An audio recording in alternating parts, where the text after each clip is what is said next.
Hello and well met, guys. This and girls. This is Founder Layron with the Fantasy Grounds Academy. Today, I want to go over content creation from like the beginning, the conceptual phase to the end. So, I'm going to take one NPC and kind of bring it through the entire process. This would be parallel to the type of thing you might do if you're going to create custom content. This may not appeal to newer users, or perhaps you still need to get a grasp on Fantasy Grounds itself. So this might be a little bit more intermediate or a little bit over your head, but some of the tips in here may still be relevant depending on what you're doing with Fantasy Grounds. But I wanted to provide you with some guidance and some resources, and then just some basic idea of exposure to what you can do with Fantasy Grounds. I think this gets missed quite a bit because a lot of this stuff happens on the back end when individuals are creating rule sets, or when they're building assets, or perhaps doing a conversion. So it kind of depends on like what you're trying to do, what you're needing, and all those sorts of things. So I'm going to go through some of this content with you guys, and hopefully this will help you in the future, especially if once you get into Fantasy Grounds and you really want to start adding your own content.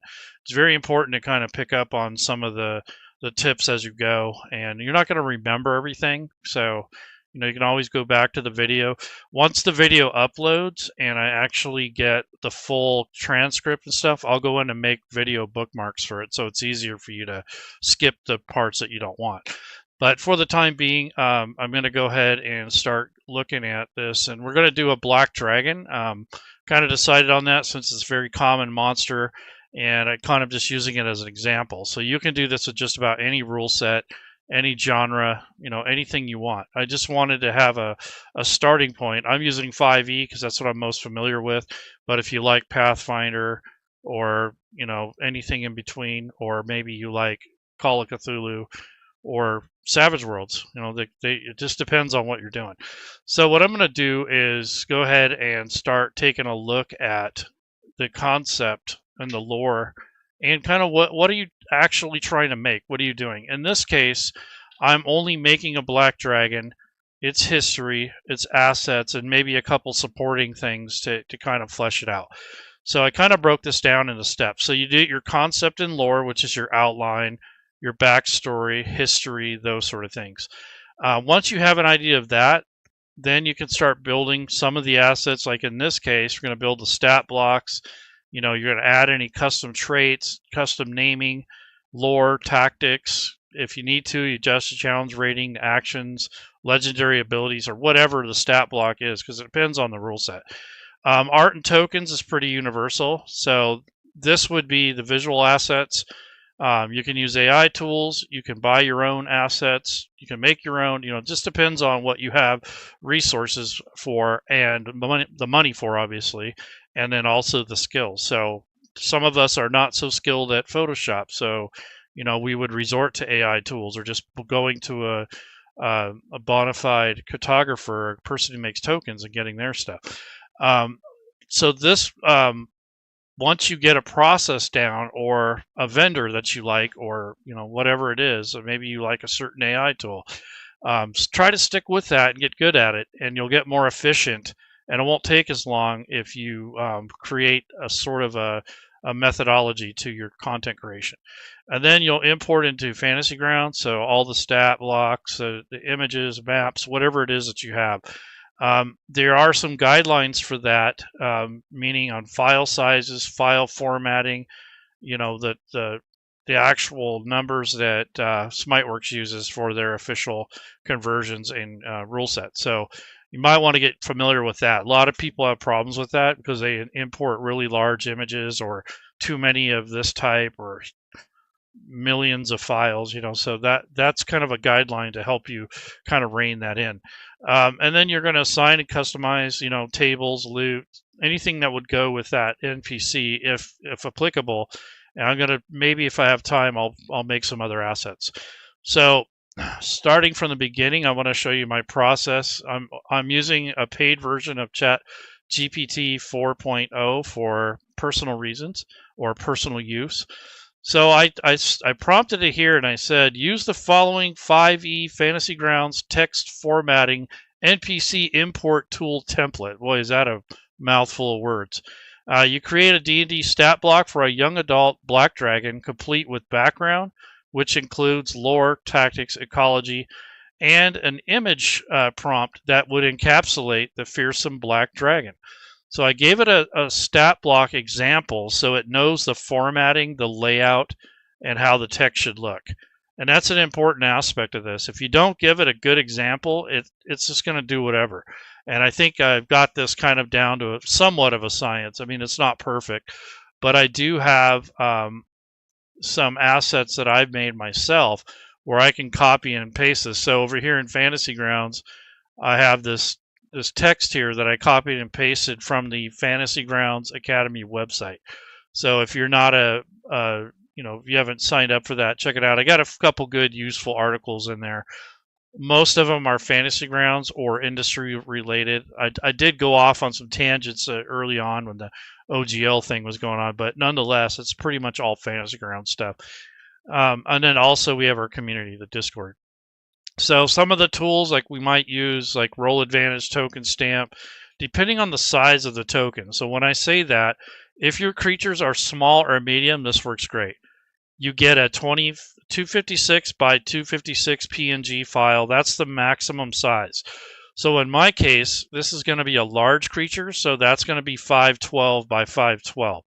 So the developer's guide kind of gets into that, and when it talks about tokens and stuff. So for tokens, 256 by 256 pixel resolution for small or medium, 5 or 12 pixel resolution for large or larger. So this is for WebP at 75% quality.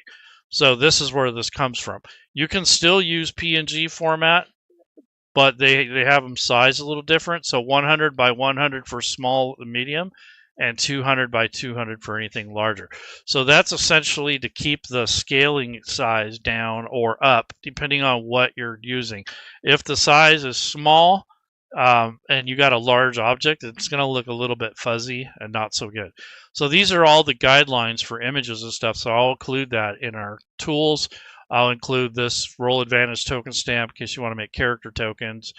And then this is a thread that was started by Doug Davison. This is predefining the scale and positioning of images in 3D space. So with the new camera view mode, the 3D camera mode, there is a process in which you will assign, your upper and lower limit, your center line, how big the token is, and that will help make it fit into the 3D, 2D thing. And then there's some downloads here for the different versions, for different rule sets, for different operating systems. And then there's a video that kind of goes along with it, kind of helps you get an idea of the use case. So we'll do a little bit of that too. I happen to be using Ideogram. This is an AI generative program. It is paid.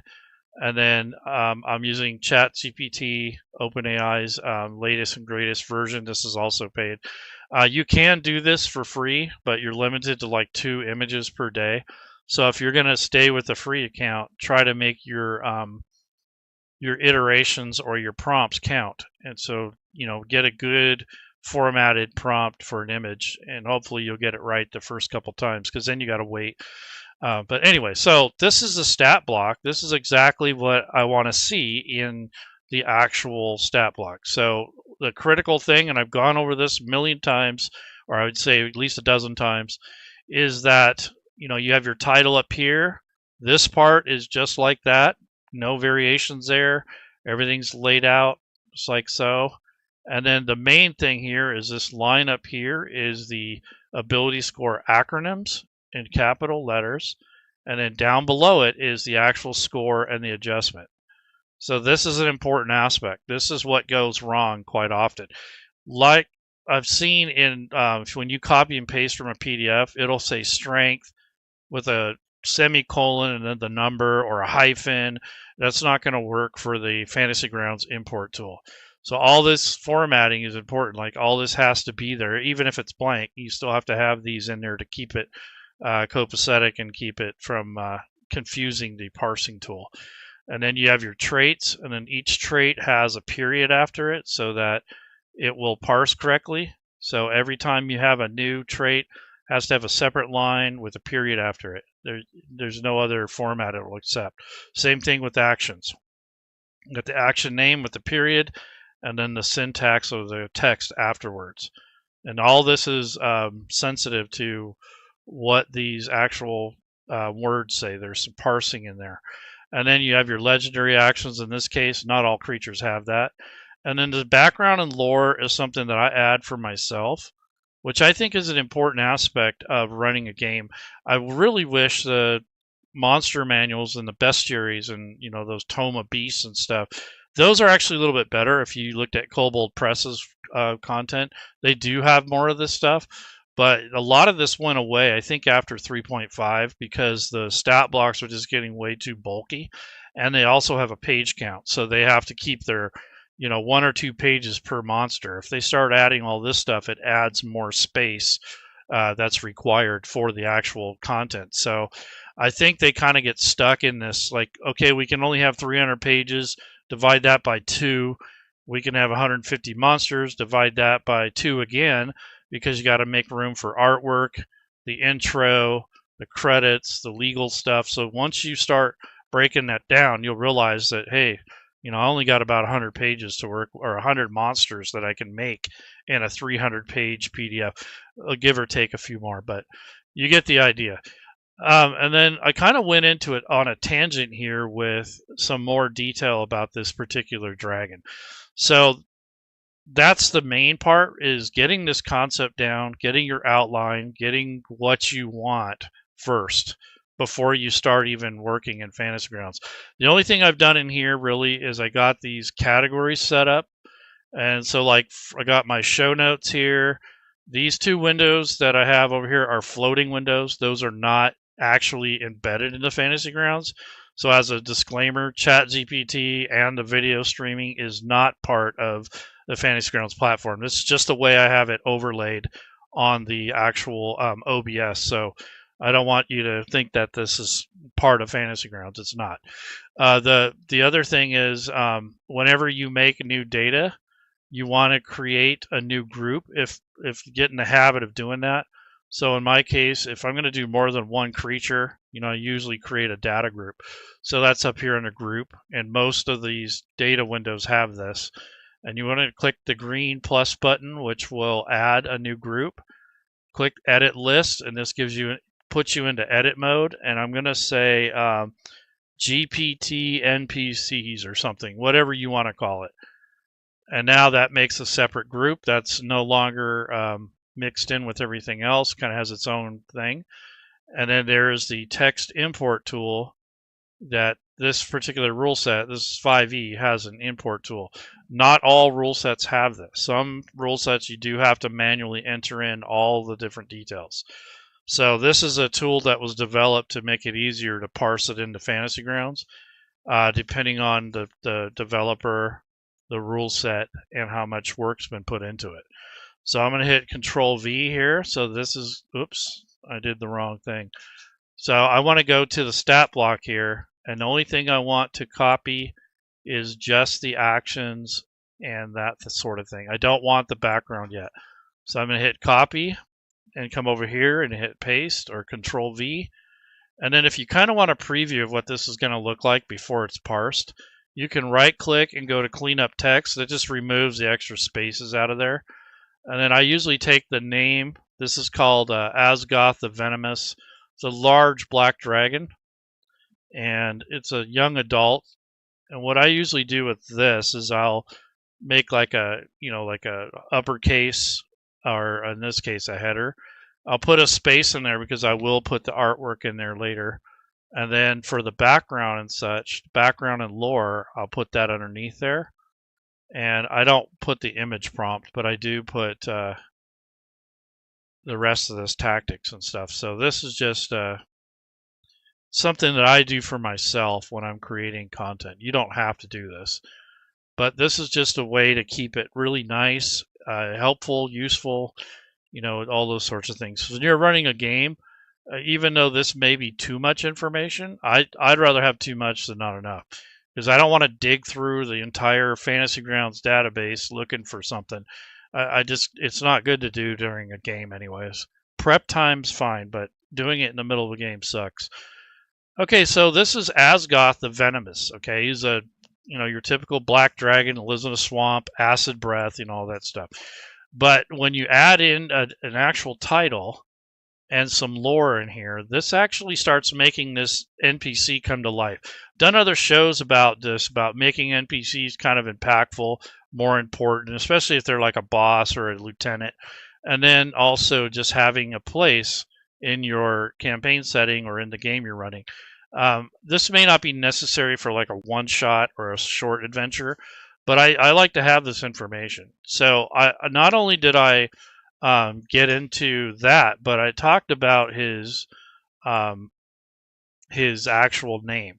So he has a real name. Not very many people know it, but I'm going to put in a section here. Well, actually, I don't need a new section. I just want to put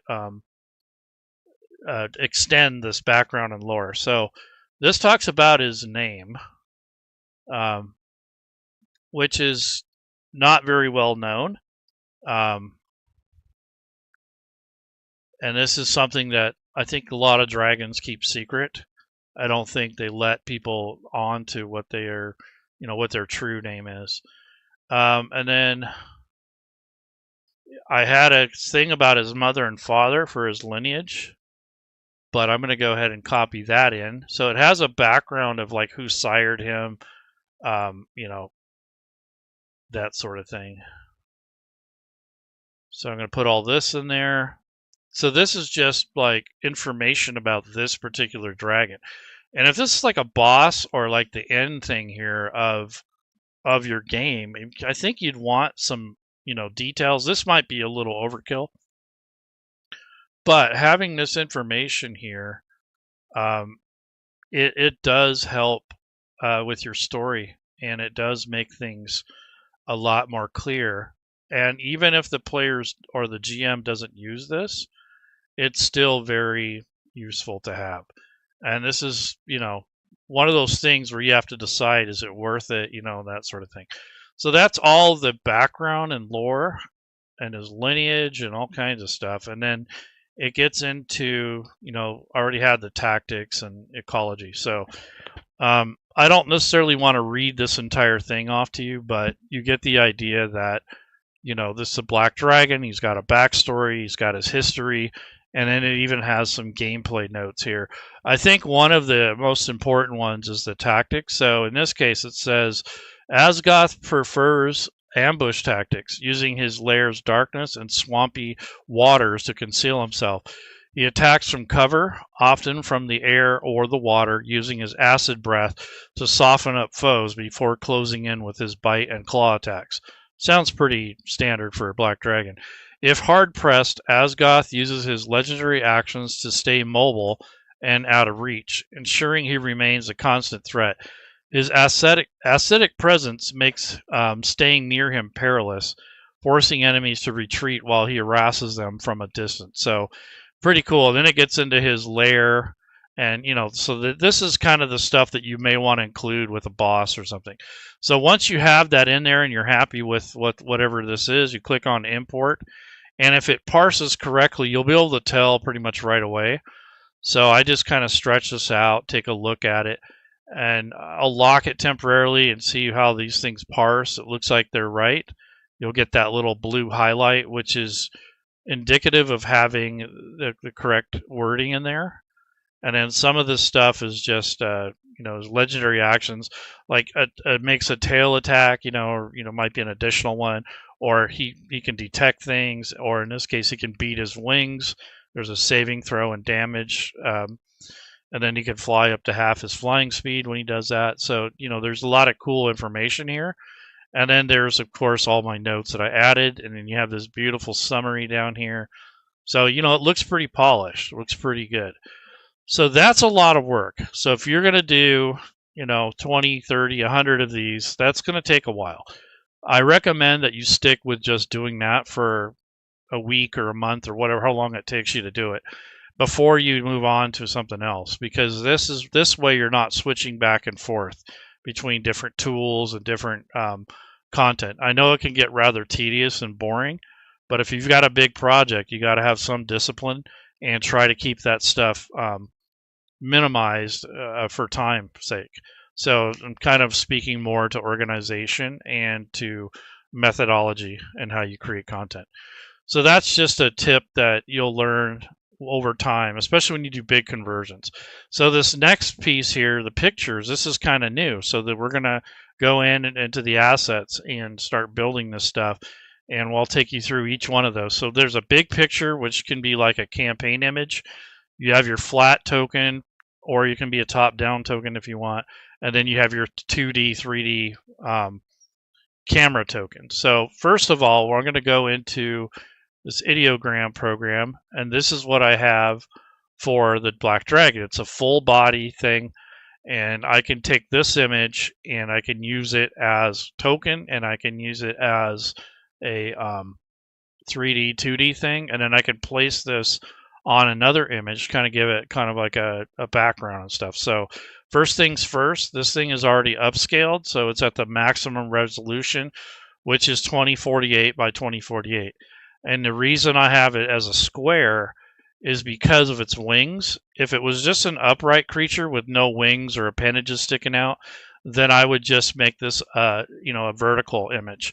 But in this case, since it's kind of got this big bulkiness around it, I wanted to give it this square. It kind of scrunches it down a little, but it captures everything. Because before, as you can see, I was just getting these wings, and that's what I was getting.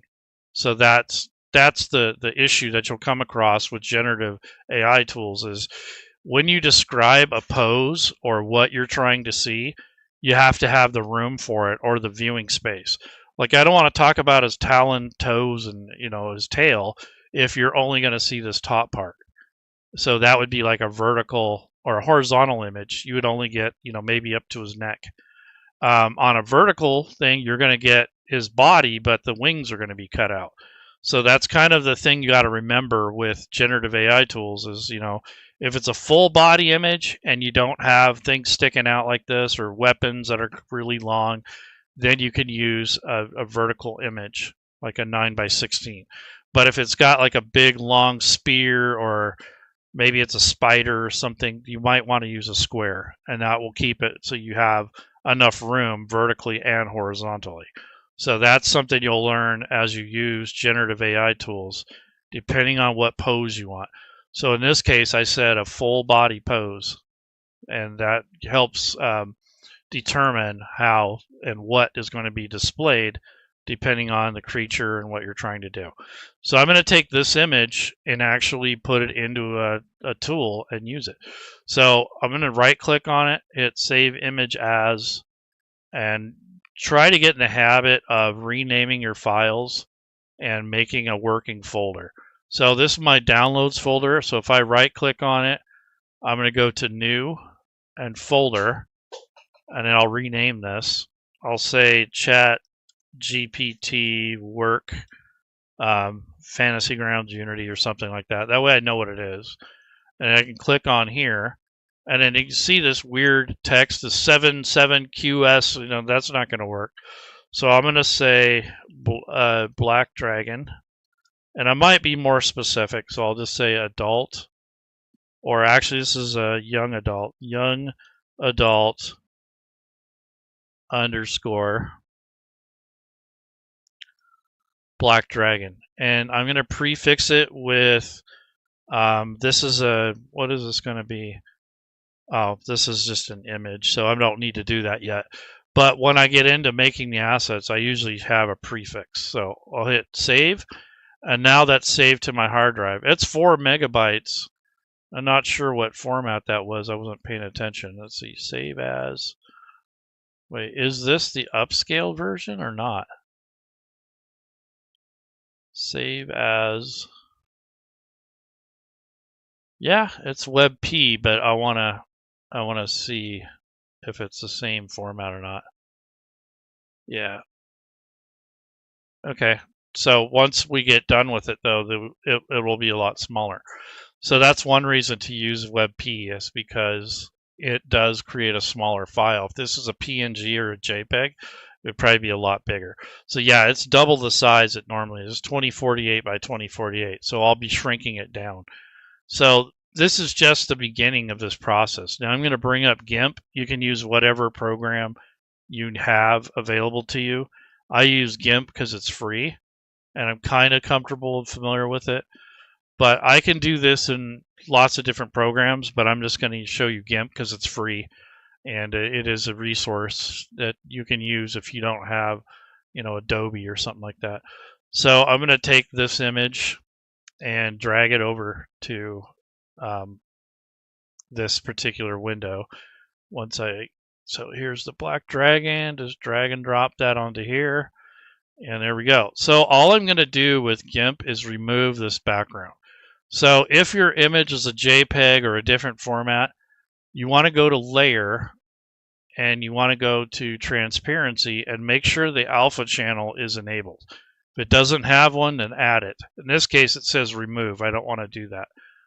So this is going to be the starting point. And then it has this fuzzy selection tool, or the lasso, whatever you want to call it. If you click on that, it's going to start selecting all this stuff out here, and you can delete that. Right now I have the threshold sensitivity at 20. Any higher than that, it might take out stuff that I want to keep. Any lower, and it may not cut out enough. So you got to play with the sensitivity. The radius is how much of a kind of a fuzzy blend in it does on the edges. So I have it at 3. The higher, the bigger the radius. I don't want the radius too big because it's noticeable. So this is just kind of like where it feathers out. So I'm going to go ahead and click on this background. This is what I want to remove. And as you can see, it might be taking out reflections. Let me take a look at this. Yeah, see, I don't want it to take that out, or this piece. So I'm going to dial back the sensitivity. And that helped a little, but it's still trying to remove that claw. The claw happens to be white. So this is the kind of thing. There we go. So now it's no longer grabbing. It is over here. Let me go down to 8. Yeah, so that's a little better. Let's try again. Okay, there we go. So this is something you're going to run into when you're doing this. It's kind of annoying sometimes, but it's one of those things. So I'm going to hit delete, and that gets rid of a majority of the background. And then I'm just going to come through now and kind of go through, but I'm going to increase the threshold back up to probably, I don't know, 16. So on that initial pass, you see now it's trying to grab the rest of that. I don't want it to do that. So I think I'll keep it there. I had it at 6. So basically what you're doing now is you can cut out the center piece here by clicking on it and hitting the delete key. So this is one way that you can remove the background. There are other ways to do this, but this is the cheaper, the free way to do it. There's other tools online that kind of does this for you. You can find website portals that'll kind of do this too. But I just go through and get a majority of it out. I don't have to get every single bit, but most of it. And then I'll go back and clean it up later if need be. But see, you got all these little pockets here of white. So I might just go up a hair on that and get rid of some of this internal whiteness. This is where the wing is damaged, or it's got holes in it. So this is going to help bring out the background if it shines through. So we got that. Let's see if it's going to do anything there. So you just kind of go through and get rid of, oops, I didn't want that, did I? Actually, that's okay. So you're going to go through and get rid of this stuff. There's another quicker way to do this. I can use Canvas. So instead of going through and painstakingly removing all this stuff in the background, you can use other tools that'll kind of do it in one fell swoop. It just depends on the algorithm. So depending on how strong or how weak or how complicated or complex the tool is, will determine the accuracy and the speed of this, because speed isn't always a good thing, because then it will grab too much or not enough, and then you have to come back and do this. So it's kind of a catch 22 on this. But anyway, so I'm going to go through and I'll just show you, that's one thing that you'll have to possibly face when you're making these 3D assets. I got a majority of the background out, but you see there's some artifacts in here, and I can worry about that later, but I just wanted to show you there's one way to do this, and it's not that big of a deal, but where it gets really hard is if the background was black and then this creature itself was black, it's almost impossible. So when you do your prompts, make sure you give it a solid background color, like I said, white in this case, because I knew it was going to be a black dragon. If it was going to be a white dragon, then I use a black background. Just use an opposite color so that you can take it out easier. The other way I can do this is with Canva. So if I go to Canva, let's see, I'm going to, create a new instance. What is it doing? Okay, so create a new design. And normally I'll have a template. So this is 1024 by 1024. So the guideline here for these images is in what I was showing earlier, which is the images. So for images like player maps, then you have your images like all others, and then for instance 1K by 1K, or 2K by 2K if it's meant to be shown separately and zoomed in. So it depends on what it is. But when you do the flat tokens, and then the 3D ones have an addendum. So each, let's see, any text development guide. So full body token. Okay. So this is considered a full body token. So tokens, camera tokens. So 1K by 1K. So this particular size that I have is an Instagram size, but what you do is you create a custom size. In this case, we're going to go 1000 by 1000. The Instagram one was 1024 by 1024, but whatever. So this is going to give you your canvas or your background area to work with. And that's kind of what you're setting up. And then what you're going to do is take your image, whatever it might be, and drag and drop that into Canva. And the other thing is, if it's going to be a token and such, you're going to have to mess with the size anyways. So when I take and grab this image again, and when I say this image, I'm talking about this full dragon image, and I'm going to show you you can do this in Canva too if you have the program. So Canva is kind of freemium. You have both paid and free functions. I don't remember if this transparency function is free or not, but if you go to transparency, it's at 100%, so you can fade that out. If you go to edit image, you have this background remover. So you just click that once and it will take out a majority of the background for you. So it's not perfect. I mean, it might leave some artifacts behind, but what you do here is you can come in here, and if you see anything in here, you can manually come in and remove it. So it looks like it got most of it, and I didn't have to mess with it, which is what I like. Yeah, it did a really good job. So it was a lot more accurate, or a little bit less annoying than it was to do it here in the GIMP. So anyways, you can erase and restore parts from here if you need to. Now what I'm going to do with this is I'm going to render it. So I'm going to go to share. Actually, I want to name it first. So I'm going to say black dragon, but adult.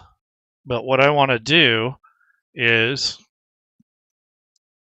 I'm going to put a prefix on here. So in this case, it's going to be 3D underscore.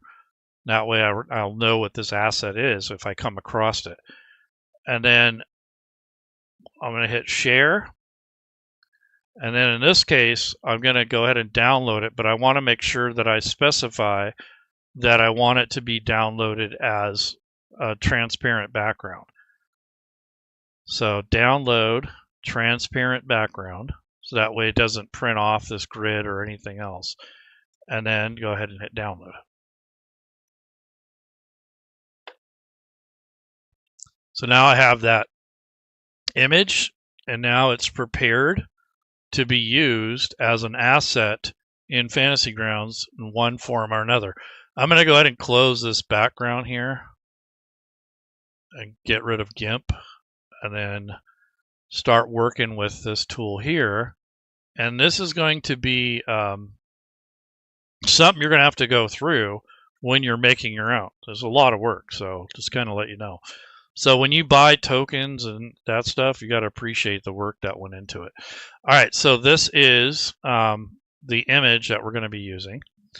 And what I'm going to do is, for now, I'm going to leave this up, this image, because I'm going to come back to it. And then I'm going to take this tool, which is, I have a link for this, but this is the Fantasy Grounds metadata builder, the Fantasy Grounds image metadata builder. And what this does is it helps define the size, that sort of thing. Okay, so that's the full Monty there. So the first thing you do is you click Set Measurement Region. And I'm going to come over here and probably come out to here and up to the very top here. And we're going to click on that top left corner. And then for the bottom right corner, it's going diagonally from this. I'm going to actually come out here and define this bottom foot here as kind of the bottom extreme. So that's your top to bottom, left to right. And then for height, I don't remember how tall these things are, but I imagine that since it's a large creature, it's going to be at least 2 or 3. So I'll put 2 there for now until I know what the height is. So I'm going to take a look and see what the height is. So Black Dragon, I don't know the height. So the height is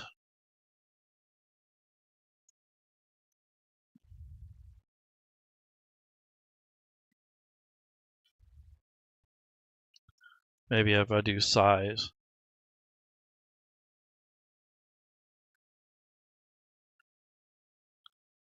So black dragons are not quite as large as their cousins. So I think 2 will be fine.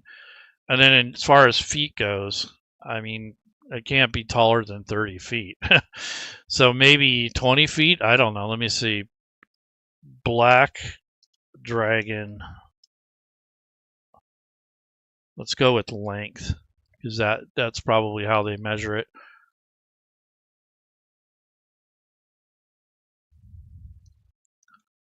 Black Dragon 5e length. So 40 to 72 wingspan. About 85 feet. That's fully grown. So let's just say this thing is 50 feet. So that might warrant 3, but we'll see.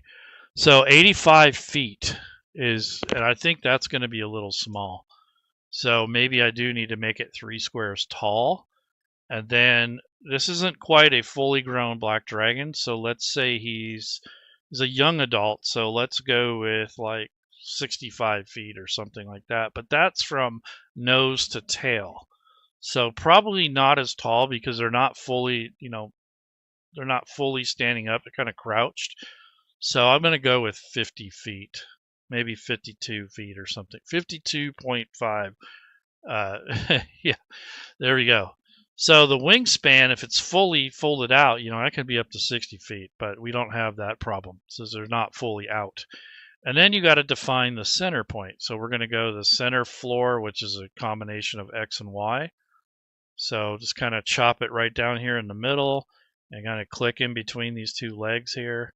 It kind of divides this in half somewhat. So right about there. And then you click Save XML. So that's going to save a file with the image.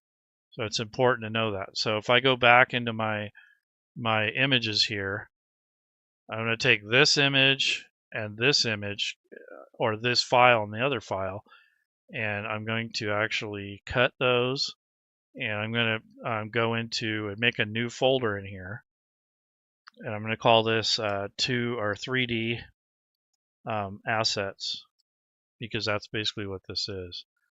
And then go ahead and hit Control V. So this is, a way to keep your stuff sorted. It's very critical to do this in the beginning, because if you don't have a good, you just start going and then you have to go back and try to figure out where all the files went. Not a good idea. So this might be what I use for a full image, this background image, and then I'm going to go back into Canva and get out of this editing mode, and I'm going to set this aside for a minute. I'm going to shrink it a little bit, set it aside. I'm going to find a background, which I've already done in the program I'm using to create. I mean, there's so many different characters. I mean, you see I've done all these different iterations. They look pretty cool, but they weren't quite what I was looking for. But I wanted to find this. Oh, this is really good here. So this is one of the images I was thinking about using, but it really doesn't match the current image. So that's kind of where I'm at. But this thing here, this image here looks really decent. So I'm going to right click, copy the image, and then go to Canva and then hit Control V, which is basically, copy and paste. And once it's uploaded, I'm just going to bring this in here and stretch that out. And then I'm going to send this image behind the transparency. So I go to position, I go to backwards. And that's essentially what I'm going to do. And then what I'll have it do is kind of like this. And what I like to do with stuff like this is, one, you see its feet don't really, makes it look like it's, and I see this white here too, but that's not a big deal. So I can kind of go like that if I want, because I don't necessarily need to see his feet, but I can see there's spots in here where the white didn't come out, but that's okay. So this is just a kind of an idea of what you can do with this. And then from there, since it's kind of different art styles and they don't quite blend very well, I'll take the transparency tool and kind of bump it down a little and see it kind of blends in with the background. So I'm just going to do a slight amount of that, and that kind of helps take the edges off of the, and it kind of blends it in a little bit better. And then I can take and I can add an effect. So let me go to elements. Actually, no, I want to go to effects. So edit image. We're going to go to shadows. What I'd kind of like to do is either put a little bit of glow or a drop shadow. Page lift maybe. Yeah, that looks okay. But then I like to blur it a little bit so it's not so obvious. Take the distance out of it. We don't need a lot of distance away from the subject. And then the color being black is fine. It's more like a shadow. And then I can kind of take the intensity and turn that down so it's not too crazy. And that's basically all I do with these is, just kind of mesh these images together as best I can. And what you'll find is sometimes the feet won't look like they're part of the image. So if you do it like that, it looks like it's floating on the water, which is not what you want. So a little trick that I learned is I'll go into elements, in this case, some more assets, and I will go to swamp reeds or something like that and take a look and see what I have for assets. And I'll take these assets and layer them depending on what they look like. Some of them look like garbage, but I'll take these and some of these are too cartoony, some of them are too real.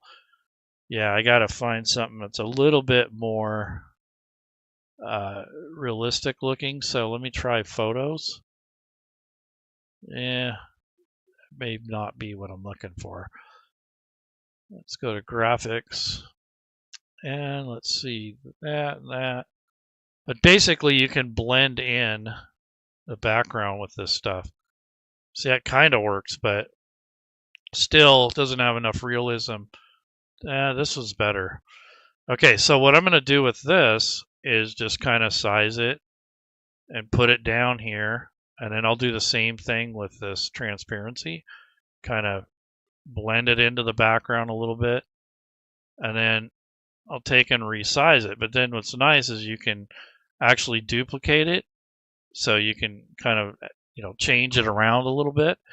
And what we're going to do is blend his feet in, essentially. So you put these over the feet, so it kind of blocks the view of it, and it makes it look like it's actually more part of the image without having to do anything. It's kind of like a nice little trick. So this one is bending the same direction.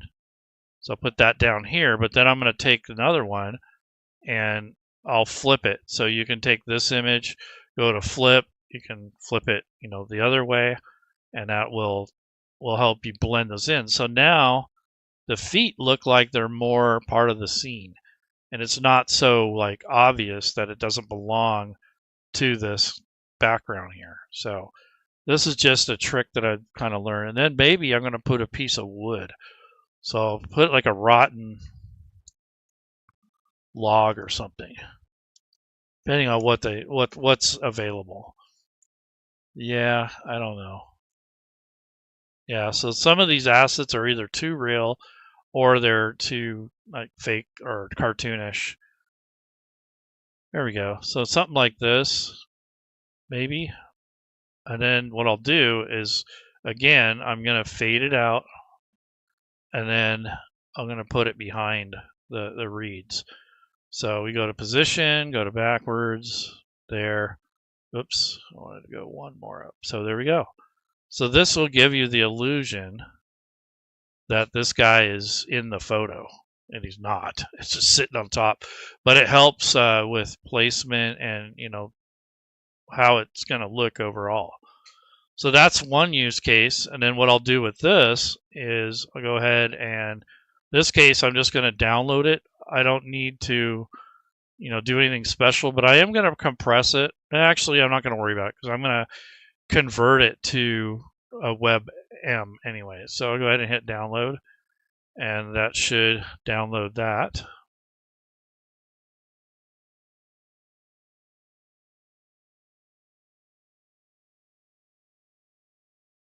And now what I'm going to do is add another image, but this time I'm going to come to resize in Magic Studio, and I'm going to go to resize, custom size, and this one's going to be 512 by 512. You can see I already had it, and hit continue.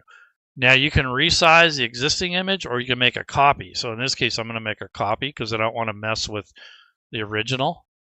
And I'm going to open up the copy, and then I can play with this one. So I'll leave this one as it is. I'm not going to worry about it too much. But I will take this image, hit copy, and then hit Control V. So now what I'm going to do with this is, now this is the correct size.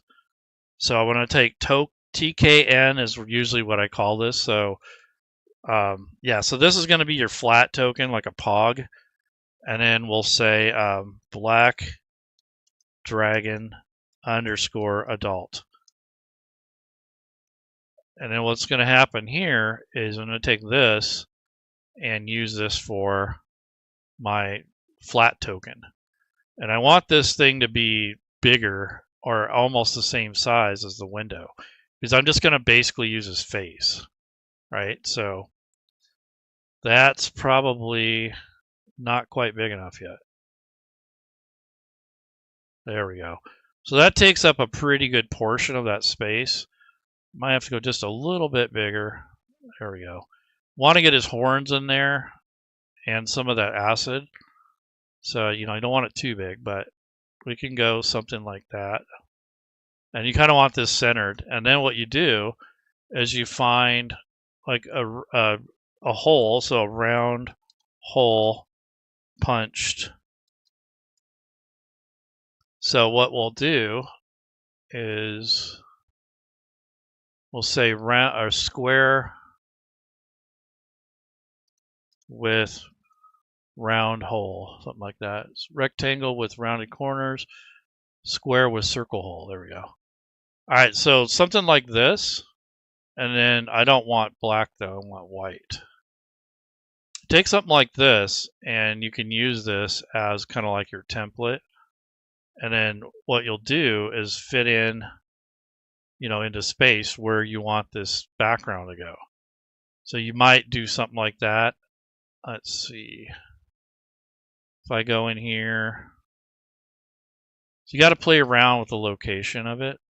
But this is actually not ideal. I don't like the size of this. So what I'll do is stretch this out a little bit more. So this would be the actual outside border, more so. Yeah, a little bit smaller. Something like that. And then what we'll do is, let's see, we'll fix that a little bit.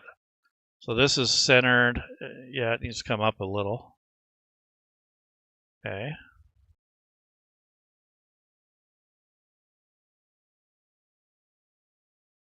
All right. So that's kind of, it's getting there.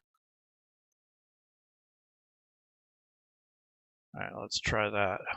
So this takes a little bit of practice, but yeah, it's close enough. And then what you'll do is, like, let's say you want to find a ring. So you can find a ring shape or a ring circle, whatever you want it to be. You can even buy some really fancy ones that already have the dimensions that you want. So probably want this or something. Let's say I'll change this to maybe a gold color, like that. And then what we'll do is try to match that up with the ring that's there. Yeah, I want to bring this in a little bit. Okay, what's going on here? So I need to stretch it. Okay, so this is centered. All right, so this would be like your, like your top-down pog or whatever you want to use that for. But this is just to give you an idea. I mean, obviously the ring can be thinner. It's up to you. But this is how I make the tokens that are larger. So this is 512 by 512. So that's kind of what I'm doing here. But I got to kind of come off the edge. It's a little bit too much on the edge. So what I want to do is shrink it down a little bit and then right click, go to align page. It's already centered pretty well. So as you can see, there's a little bit of overplay here on that, but that's because I shrunk it down quite a bit. But you'll get to the point where you get good at it and it'll be easier for you. So yeah, I don't know what I'm doing. But anyhow, this is one way you can do this. You can use that token stamp tool too. That kind of takes some of the guesswork out, but this is for like a larger token. The other one works well for others. So it might get clipped on the very edge. That's kind of what I was hoping to avoid.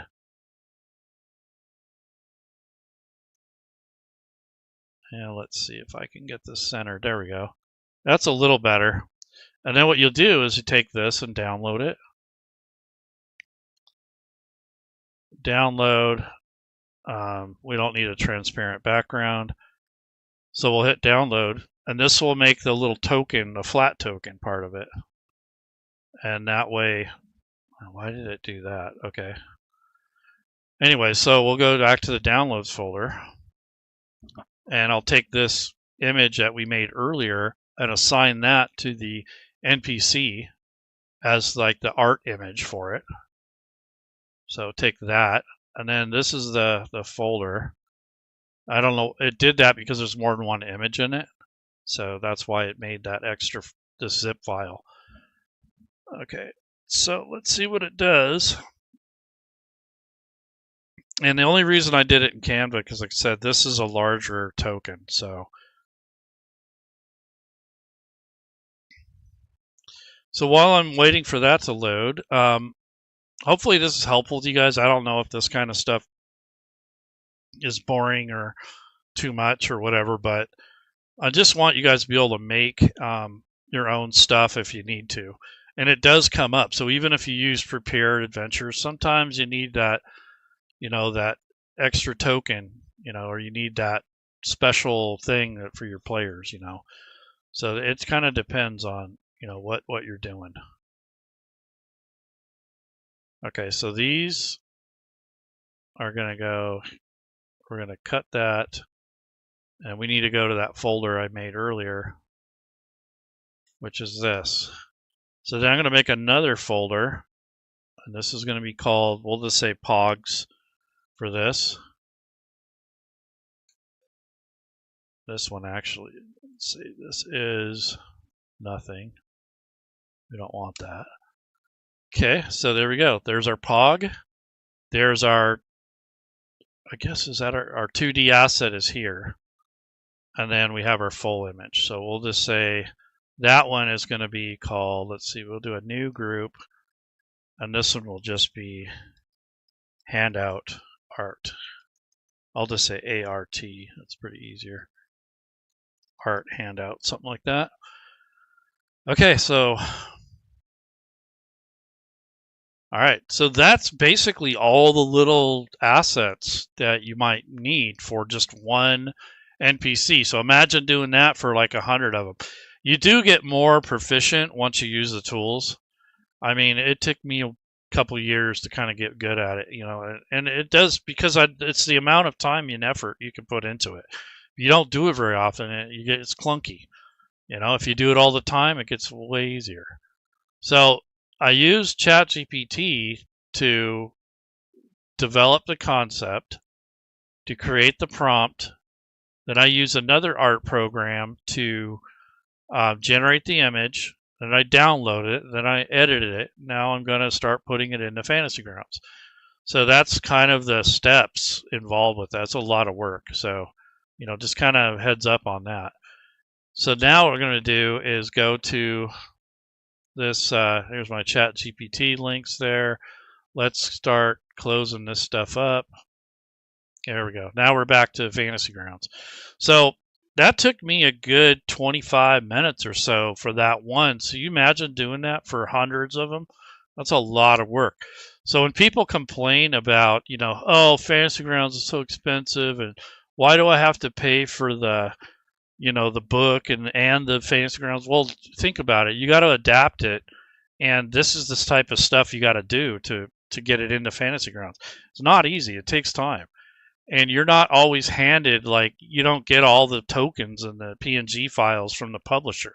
You've got to make those yourself. There's a lot of labor involved with it, and I'm telling you now, I've tried a big project.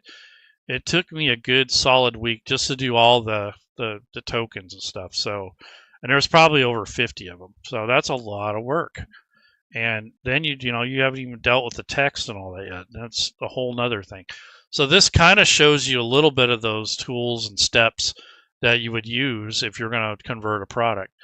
So those are some, you know, some of the things. So anyways, we got this NPC, we got this picture panel now on the right hand side. It's another tab.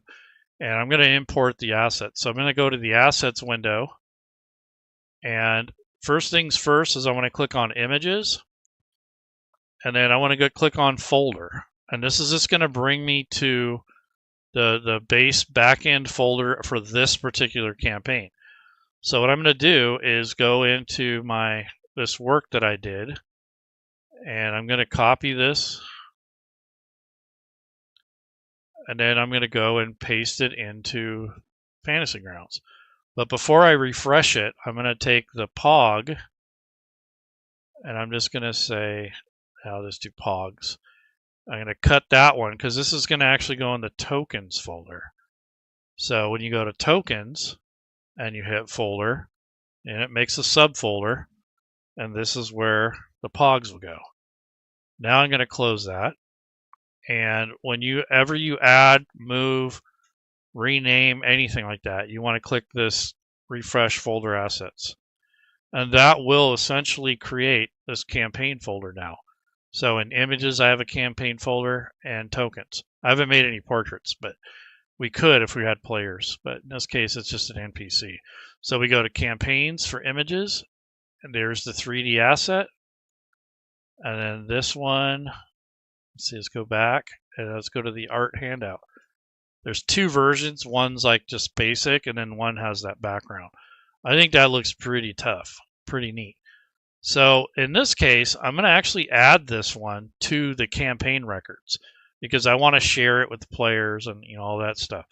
So no, I want to go to images, and I already got a group made up here, but you can either drag this over or you can tell it to create all at once, like bring them all over at once. But in this case, I'm going to do one at a time. So I'll drag that over, and there we go. So it says 3D black adult dragon. Okay. So what I'm going to do here is unidentify this, and then I'm just going to put black dragon. And that's what the players will see. Or maybe black swamp dragon or something like that. That's what they'll see. And they won't need to see this title. They'll see this. And then what you can do with this is you can make this kind of interesting if you want to add anything to it, before you share it to your players. So what I might do is add a little movement. So I'm going to go to the effects button, and down at the bottom there's an effects layer that you can create. And then from the drop down, I'm going to go with mist. So you kind of make it misty, but I want to actually turn it down just a little bit so it's not overwhelming. And then obviously throw the speed down. In the center is neutral, so if you want it to move really slow, you go with like 52, 53-ish. I think 53 is a good happy medium. Maybe 52. And that kind of gives you the impression that, that's still too fast. It's either 48 or 52, if you want to go left or right. And then I'm going to take a little bit of blurring on the mask tool there. And then I'm going to add a mask. And then I'm just going to mask the parts that I don't want this to be in. So what I'm going to do is recenter the image. And then I'm just going to take the mask and unmask the image itself, because I don't want the mist to be all over the whole screen, just this area. And then I'm going to turn it down just a little bit more. And there we go. So when you present that to your players, now you have this moving mist. Kind of brings us alive.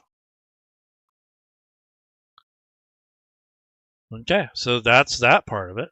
So what I would do with that is take and drag this image into the picture record.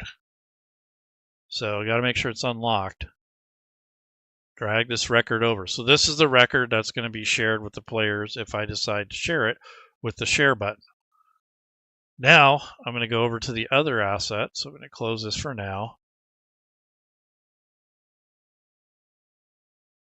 And let's take a look at assets again. Oops, that's the books. And now I want to go to the tokens, go to the campaign, pogs, left click and drag that onto here. And I didn't cut out the background. That's what I forgot to do. So I'm going to delete that. And what I'm going to do is go to folder, pogs. I'm going to right click on it. I'll open it with GIMP. Let's take that black background out really quick, because I forgot to do that. So that's just the part I want to cut out, is this black part. So I'm going to take and go to layer, transparency. Yes, it already has an alpha channel. I'm going to come into this fuzzy select tool, click on this black background, hit delete. That gets rid of all that. And then I'm going to hit File, Export As. And in this case, I'll change it into WebP. And that will change the format. And then I'll hit Export. And the recommendation was 75% quality. That's the only thing I touch. And then hit Export. And that will update that. And then what I have to do now is I need to delete this image here. And then if you change anything or move stuff around, you got to hit this refresh. Now it's got the background here removed. So now I'll take and left click and drag that onto there. So there we go. So there's the back, with the background removed. Now for the token camera, we go back to images, go to your campaign, in this case, the 3D assets, left click and drag to put that there. So that's pretty much the work that goes into an NPC. That's a lot. Not all NPCs have all this stuff. And you'll notice that older campaigns and older stuff that hasn't been gone through yet will not have all that stuff in there. So, it depends on the rule set and how much is developed and, if it's new or old. They are going back and retroactively doing that, but I noticed that they still use some of the older assets on really old product. And you can see here, I don't like the little white that showed up in here, but I'm not going to let that bother me. If this was a commercial product and I was going to be selling it, I would definitely go in and fix that. So that would just be a matter of going in and editing the photo, and that sort of thing, just like I did with this flat token. And now what I want to do is take a look at this thing on a map. So if you don't have something prepared already, you can put them on a quick map, and that's kind of what I'm going to do here. So I'm going to make a quick encounter for this. So go to encounter, you go to quick map, and you can drag the encounters in here. But in this case, I didn't make the encounter yet. So I'm just going to make, let's say swamp dragon. And I'm going to take this NPC record, lock it, and then I'm going to put it over here. And I'm going to change the hostility or the faction to hostile right off the get-go. And then I can hit the refresh, which will give me the CR challenge rating and the XP points. And now we can do something like add to quick map. So we click quick map, and this brings that up. And where I want this enemy to start would be probably in the middle. Let me see what we got here. So we want to go to the combat tracker. Yeah. And then we want the enemy to start right here in the middle. And the party's going to start down here somewhere. And then what we'll do is test it out. So you got to have assets to use for the quick map. So I'm going to go to images, go back to the home, and let's just go with swamp just to see what it gives us. It's probably not a good search term, but nonetheless. So here's a nice swamp image, which is very nice for this. So quick map. We're not going to use it as fill. We're just going to use it as a quick map. And I'm going to hit submit. There we go. So he should technically, I think he should be on here. Let's see. So let's open this up and make him visible. Yeah, he's right there. We don't have the scale defined here, but normally it defaults at 50, so that's about right. And I noticed that for some reason, if it starts off in that state, it may not size it correctly initially. So I'm going to delete. I'm going to go to the top layer, the play mode, right click and hit delete. Because I think it's because the scale isn't defined and it just kind of defaults out. So let me go to, I want to change the grid color because that gray kind of gets washed out. And I'm going to just kind of dial that back out. And then let me take a look at this. So technically this NPC stat block, it's large, so it should be correct, but I don't know if did it parse correctly. Looks like it did. Okay, so now here's all the artwork up here. So let's see what happens when I drag it over there. See if it does it right this time. Yeah, I don't know. It didn't scale the way I'd hoped. Maybe I don't have the stat block right, because that can be a thing. Let's take a look at that again. Yeah, look, I don't know if this is the right format. Let me take a look at, let's look at another NPC. This is a way to check, because it may be this verbiage here might be off. So let's go to all. Let's go to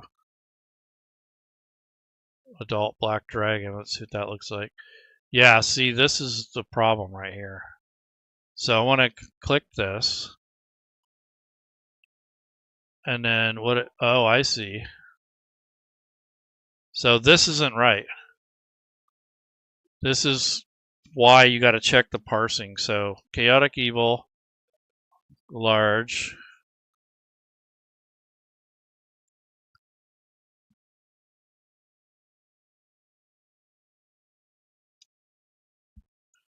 and then this is a dragon. Let's see, this is why things get messed up, because if you don't have the wording correctly, and now I'm going to take it off the combat tracker because I changed it, or add it back in here. So this is why you got to check these things. That's what I'm doing right now. Now, when I add it, it should technically be correct. Did I drag the right one over? No, this might be the regular one. Let's see. Go to NPCs, go to my group. This is why I grouped them together. Okay, so let's put him there. Okay, so these are the difference. Okay, so let's see if it actually, it should take up 4 squares. It's kind of what I'm getting at. So I'll make sure it's visible, drag and drop it. Yeah, so there we go. So that was the issue. So the big thing is that the wording wasn't correct. So this is a large creature, and that's what it should look like, or huge in this case. Now let's check out the 3D part of it. So we're going to go into toggle to this camera mode. Yeah, it looks pretty good. Not bad. Pretty big, though. I think early on I was questioning whether I should make it, bigger or smaller. I think I went with 3 squares. So this is a gigantic creature here. So that's a full adult, like a huge dragon. And not a big deal, but it's working right. It looks right. Yeah, so this is what you have to do. You have to check this stuff out before you release it into the wild. And it looks like it's floating a little bit here, so I might fix that a little bit. But other than that, it looks okay. Yep. And now you got to go toggle it back to the flat mode. Oh, this is the mode if you were actually the dragon. You're going to moving around, and then go back to the main view. All right, so that's a lot of content. It's a NPC, all the art, the stat block. Now you see I had problems with the stat block because, let me look at that. So it did not parse it correctly. And if I go back into this is where it went wrong, right here. It should have just said dragon, large, comma, evil, or something like that. Let me look at the template. Yeah, it didn't follow this. So half orc, see, it had an extra comma in there. That's why it did that. You see, even with the best of intentions, see, it did black dragon, comma, large, comma, chaotic evil. This comma right here is what threw off the parsing. So that's what I'm saying. You got to really watch that when you're making, if you're going to use the import tool, or even if you're making your own. Let me look and see how this guy looks. So let's put him on here. Oops. Wait, that is the black dragon. What the heck? No, that wasn't even the right dude. Wow, okay. So why is it not scaling? Let me look at the stat block again. Yeah, this is because, yeah, it's off. It has this extra comma in here. I thought I fixed that. Okay, so if I go in here, I'm just going to type dragon. And then chaotic evil. And then size is large. Okay. I think I removed the wrong guy on here. Oh, I see. When I deleted it, it deleted the stat block too. Well, darn it. Let's see if let's take a look at that again. Okay, so the encounter would have to be redone too. So that's where, see, when you change something, you got to change it all the way through. You can't just change one and it's not going to sweep through and go back and change everything. So if you adjust the NPC, you got to adjust the encounter, then you have to adjust the combat tracker. It's not just a one-way thing. All right, so that's the swamp dragon. Let's go back to the NPCs and let's edit this guy one more time. So this is the correct copy to edit. I was editing the combat tracker version, not the actual NPC itself. So there's a copy made when you move it over. So in this case, we're going to go with dragon, and size is large, not dragon. Size is not dragon. There we go. And lock it. Now, what you do is in your encounter, you put this guy in here. Refresh it. Add to tracker. And now we'll see what we get. So you drag this thing over. Yeah, there we go. Yep. And now let's make it visible. Yeah, it looks pretty decent. So not bad. So that's all it was, just a small little comma thing out of ordinary. So I've seen people like go on to the forums and say, "Oh, it doesn't work" or whatever. I think that happens sometimes where they don't realize that one, you have to, if you have an encounter already made, right? You have to go back and fix the NPC first, then redo the encounter, then relink it sometimes to wherever it is, and then if it's already on the combat tracker, you have to delete it and re-add it. So it's not dynamic, it's static. So once you move that over, that's a separate copy. And if you just edit the copy, that's not editing the base of it. And I think that's where people go wrong a lot of times on this type of content creation, is it can get confusing.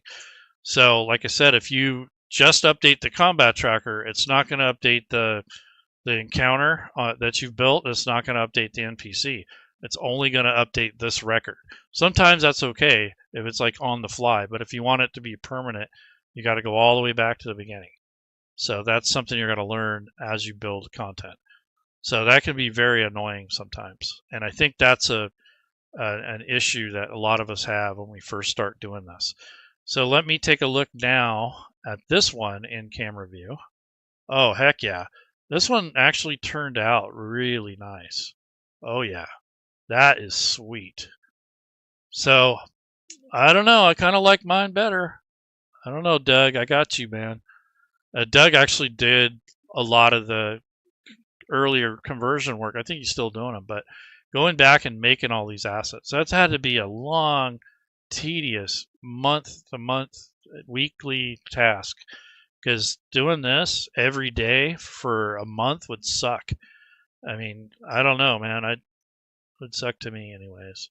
But yeah, this is your large creature. Now, is it taking up the correct space? Well, the size-wise, it looks like. I don't know about the token. Yeah, that's right. It's taking up these 4 squares. Yep, that's what you want. So that looks pretty tight. I have to say, I like the way that looks. Pretty nifty. I love it. So I like that. So anyways, that's basically the work involved when you have to create this stuff. So that's kind of what I did, like a beginning concept, make the art, build the NPCs, make the encounter, assign all your artwork before that. You know, that's just one part of it. Now you might go on to maps. You know, that might be another thing. So with maps, I would just buy them or use them from Fantasy Grounds. I don't think I would try to use AI for that. The only thing I would probably try is tiling, because you can make cool tiles with certain apps. So it depends on what you have access to, but it would be better, I think, and more lucrative just to stick to making tiles. Because a lot of times when you try to create a map in ChatGPT or Midjourney, they don't turn out right. They're ugly, they're out of square, you don't have a lot of control over it. So sometimes you can get away with it, but it doesn't work very well.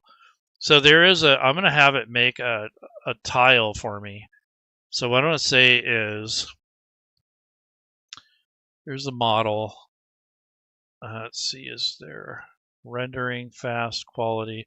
I don't remember where the tiling is, but anyways, we'll say a top-down view of a swampy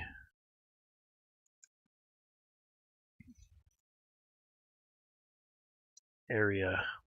We'll just say that. Let's see. I don't remember where the tiling was, but we'll see what this looks like first. So that's a really generic prompt, but I want to see what it does. I think you have to create the image first and then do the tiling. I don't think you do it all at once. So I'm going to go back here to the images and we'll see what we're going to get. So I said top down. So if it can't get that right, then you're already, yeah, see, this isn't at all what I was thinking. So what I want to do is a top down view of swampy terrain. And we want it square. And I don't want it to be, perfect or anything. We'll see if it does it that way. See, this is just an image of a swamp. I don't want that. I want a straight down kind of zone. I'll do, my next iteration would probably be a drone view. Because it might, yeah, see, it's still doing the kind of the picturesque type thing, and I don't want it that way. Yeah, not quite. This is kind of close, but not so much.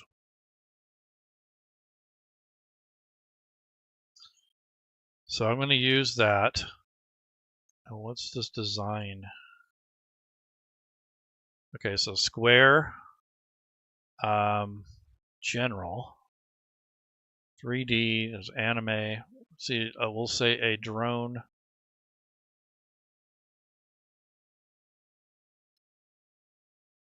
Top-down view of a swampy, of a fantasy, I'll say, swampy terrain. Maybe that will help make it look a little bit more cartoonish. Magic prompt, auto, see, auto. And what was design again? I forget. Anyways, we'll see. So you can make like the texture. That's basically what I was trying to do instead of an actual tile. And it will kind of give you a starting point, and then you use that to create your tile system. And then with this program, there's a tiling feature. Yeah, not quite. That's not, no. So anyways, you go down this path, you're going to be disappointed, let me tell you. I've tried for months. There may be some AI apps out there that are more akin or more, easily used, but yeah, this isn't the way to go. I just buy them or make them in Fantasy Grounds. I don't try to do generative AI on that stuff. It's not worth it to me. It's too much nightmare. All right, so I think I'm going to let you go. I've been rambling for quite a while, and you guys will probably get bored. But I just wanted to show you some of the process involved with this and some of the woes, the headaches that you could come across. It's some stuff there that can get you kind of gotcha moments. So anyways, take care, folks. You have a good week, and I'll see you around next time. And hopefully this helps. Bye-bye.